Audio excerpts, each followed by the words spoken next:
Some moments in history are too intense to be forgotten. In this video, you'll see 90+ incredible photos from the Korean War, revealing rare glimpses of the battlefield, the resilience of soldiers, and the untold stories of a pivotal conflict. Welcome to Timeless Frames. Let's begin. U.S. 1st Cavalry Division troops marched through Pohang toward the front lines on July 18, 1950, in the first amphibious operation since World War II.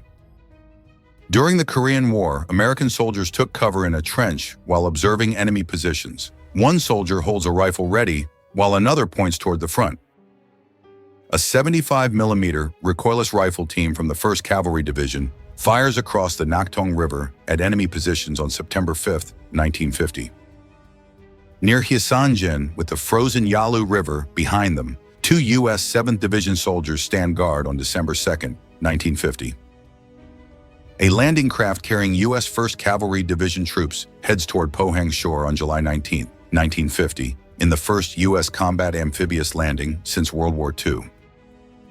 A column of American M46 Patton tanks advances through a muddy riverbed during the Korean War. Soldiers are seen riding atop the tanks, scanning the surroundings for threats. U.S. troops sit atop a medium tank in Gyeongju on September 14, 1950, holding a defense position with a tax notice visible in the background. Refugees from Pyongyang crossed the wrecked Taedong River Bridge on December 4, 1950, fleeing advancing Chinese communist troops. U.S. aircraft destroyed 3 Russian-made North Korean tanks and damaged 3 more on July 21, 1950, leaving a truck overturned nearby. A large group of U.S. Marines clad in heavy winter gear disembarked from a transport ship during the Korean War. Their exhausted faces and overloaded packs reflect the harsh conditions of the battlefield. Major General Oliver P. Smith welcomes General Douglas MacArthur at Yellow Beach, Incheon, on September 16, 1950, as MacArthur inspects the area. American troops evacuated Seoul on June 28, 1950, crossing the Han River in small boats before marching 16 miles to Kimpo Airfield. Unidentified U.S. soldiers operate a 75mm recoilless rifle, securing a critical road in South Korea on July 31, 1950. General Douglas MacArthur toured the newly secured Incheon front on September 19, 1950, alongside General Edward Almond and Vice Admiral Arthur Struble. General Douglas MacArthur stands on the USS McKinley's Bridge upon arriving at Incheon Harbor in September 1950 during the Korean War. U.S. troops lined up for Chow on August 2, 1950, taking a break from fighting North Korean forces in rugged battlefield terrain. American and South Korean Marines crossed the Han River in an amphibian tractor on September 20, 1950, advancing toward Seoul's outskirts. UN troops carry a wounded comrade to safety outside Seoul during intense battles in September 1950.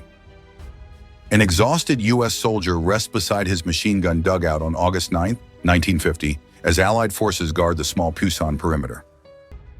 A U.S. Marine climbs over a barricade in a Seoul business district on September 28, 1950, during fierce fighting to reclaim the city. Civilians celebrate as U.S. cavalry troops arrive in Munsan, South Korea, in October 1950. A U.S. Marine with a bayonet rifle leaps over an embankment while his comrade follows during the Naktung River offensive on August 22, 1950.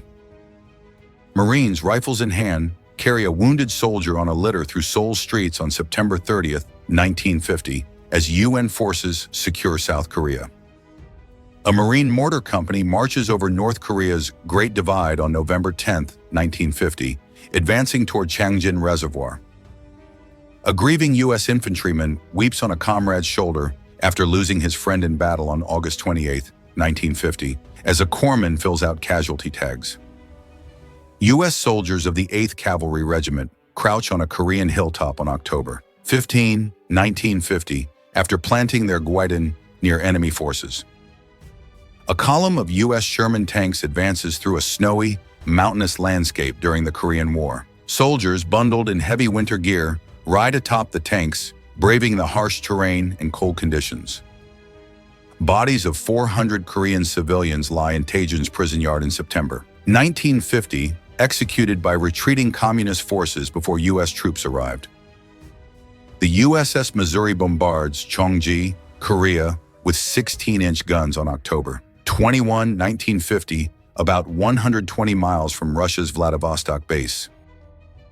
Troops of the 1st U.S. Cavalry Division landed at Pohang on July 19, 1950, in the first combat amphibious operation since World War II.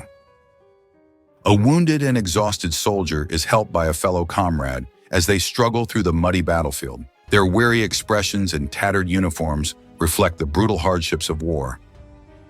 2 captured North Korean soldiers sit on a jeep hood under U.S. guard on September 2, 1950, during the fight for Yongsan. Freed American prisoners grin and joke for the camera after their release by Chinese communists in North Korea on November 11, 1950.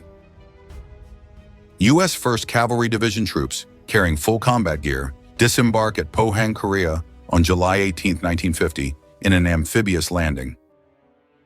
Soldiers in military trucks carefully cross a damaged bridge reinforced with wooden supports. Their expressions reflect resilience as they navigate the precarious structure during wartime. A South Korean soldier and a U.S. officer search a dead communist pockets near Yongsan on September 4, 1950, with a burning enemy tank behind them. U.S. Marines rest in the snow in December 1950 while fighting their way from Chosin to Hungnam after an enemy encirclement. Members of the 62nd Engineers pose in front of the first train that successfully crossed the newly constructed railroad bridge over the Han River in Seoul, Korea. This bridge was built under their supervision, October 19, 1950. Soldiers from the 24th Infantry Regiment advance towards the battlefield in Korea, prepared for combat. They move in formation, ready to engage the enemy, July 18, 1950. Troops of the 31st Infantry Regiment arrive at Incheon Harbor, Korea, as they disembark from landing ship tanks, LSTs. Their landing marks a crucial phase of the military operation, September 18, 1950. U.S. soldiers are seen standing on a pier after disembarking from a ship at an undisclosed location in Korea. The moment captures their arrival and readiness for the mission ahead, August 6, 1950. A young naval officer and his wife sit quietly in their car at the docks in San Diego, gazing at the aircraft carrier that will soon take him to Korea. Their silent farewell reflects the weight of impending separation, 1950. Corporal John W. Sims from Bradbury Heights, Maryland, bids an emotional farewell to his wife, Anne, and their infant son, John Jr., as he departs for Korea. The moment captures a soldier's duty and the sacrifices of military families, 1950. South Korea's Vice President, Swai Lee, passionately leads cheers at the conclusion of the UN Day ceremony in Seoul. The event symbolizes unity and resilience, October 24, 1950. At a UN Security Council meeting, U.S. Delegate Warren Austin holds up a Russian-manufactured submachine gun from 1950, captured by American troops in July. He accuses Russia of supplying arms to North Korean forces. Lake Success, New York, September 18, 1951. General Douglas MacArthur delivers a powerful speech before a crowd of 50,000 at Soldiers Field in Chicago. This marks his first visit to the United States in 14 years, April 1951. Lieutenant General Matthew Ridgway, Major General Doyle Hickey, and General Douglas MacArthur, Commander-in-Chief of UN forces in Korea, travel in a jeep at a command post near Yangyang, approximately 15 miles north of the 38th parallel, April 3, 1951. General Douglas MacArthur inspects soldiers from the 24th Infantry Regiment upon his arrival at Kimpo Airfield. His visit includes a review of the battlefront and a morale-boosting tour, February 21, 1951. Brigadier General Courtney Whitney General Douglas MacArthur and Major General Edward M. Allman observed the Incheon bombardment aboard the USS Mount McKinley, September 15, 1950. Jacob A. Malik, Soviet UN representative, is the sole vote against the resolution for Chinese troop withdrawal from Korea, December 1950, Lake Success, New York. President Harry S. Truman signs a national emergency proclamation at his White House desk, emphasizing the conflict's severity, December 16, 1950. Sergeant First Class Louis F. Walls and Private First Class Raymond M. Sukla received treatment at the 8063rd MASH, recovering from head and leg wounds. November 4, 1950. An American mortar team fires on advancing North Korean forces near Chochewan, capturing the battle's intensity. July 11, 1950. Company C, 65th Infantry Regiment, 3rd Infantry Division, fires at Chinese Communist troops in Haejung, moments before Sergeant Forsyth are wounded. November 27, 1950. Ex-Corps military police engage Chinese forces to aid a convoy under fire, ensuring a secure route in combat. A UN soldier fires a submachine gun at North Korean troops during fierce street battles in Seoul. September 20, 1950. UN troops fight on Seoul's outskirts, battling to reclaim the South Korean capital in a strategic push. September 20, 1950. Wounded soldiers are evacuated, while M4 tanks of the 5th RCT advance in Kumcheon, signaling an ongoing offensive. October 6, 1950. A light machine gun crew, 5th RCT, 1st Cavalry Division, fires at North Korean forces advancing on Daejeon. September 22, 1950. A machine gun unit engages retreating North Korean troops in Wegwon, led by Sergeant Robert I. Muramoto and his team. September 21, 1950. PFC, Robert Smith and Private Carl Fisher of the 27th Infantry Regiment fired at North Korean positions while dug in for cover. September 4, 1950. Battery A, 159th Field Artillery Battalion fires a 105mm howitzer on enemy positions near Wursan, reinforcing the Korean battlefront. A .50 caliber machine gun squad from Company E, 2nd Battalion, 7th Regiment, 1st Cavalry Division engages North Korean patrols along the Naktong River, August 26, 1950. Major General Hobart R. Gay awards 2nd Lieutenant Raymond A. Whelan the Silver Star for his valorous service in combat, August 25, 1950. Battery B, 61st Field Artillery, 1st Cavalry Division fires across the Naktong River at North Korean invaders, pushing back their advance, August 7, 1950.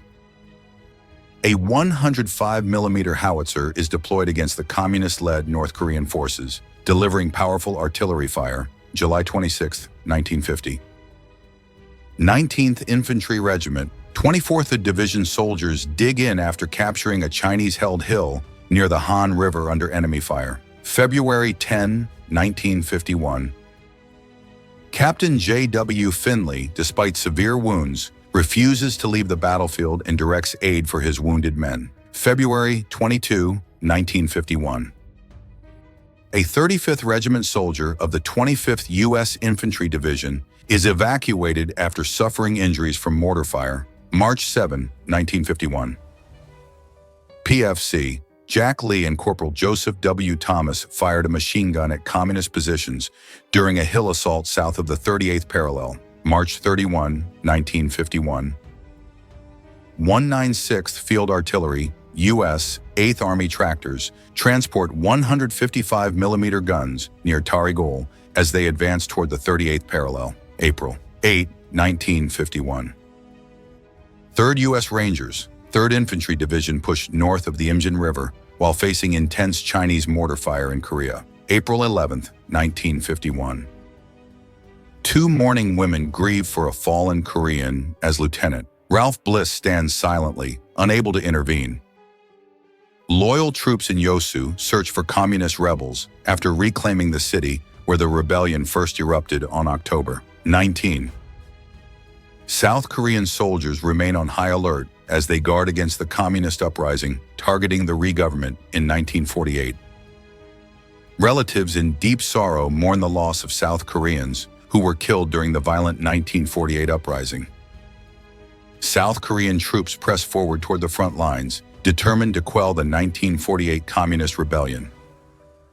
A moment of turmoil unfolds amid the 1948 South Korean uprising, reflecting the nation's unrest.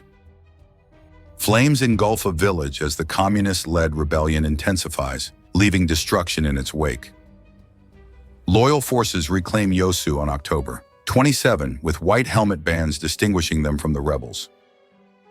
A Korean national rushes to help as massive flames consume a village caught in the 1948 uprising. Korean and U.S. soldiers stand by as a village burns during the 1948 Communist Rebellion. Captured rebels in military attire are restrained and transported by loyal army forces for trial. South Korean troops interrogate a prisoner seeking crucial intelligence amid the 1948 uprising. Young communist rebels are detained as South Korean forces tighten security during the Re-government uprising. South Korea faces intense clashes as the 1948 communist uprising escalates. Young female communist prisoners are taken into custody as South Korean forces regain control. Captured communist rebels, hands raised, are marched by South Korean troops for trial proceedings. Grieving South Korean women stand beside an international observer witnessing the aftermath of rebellion.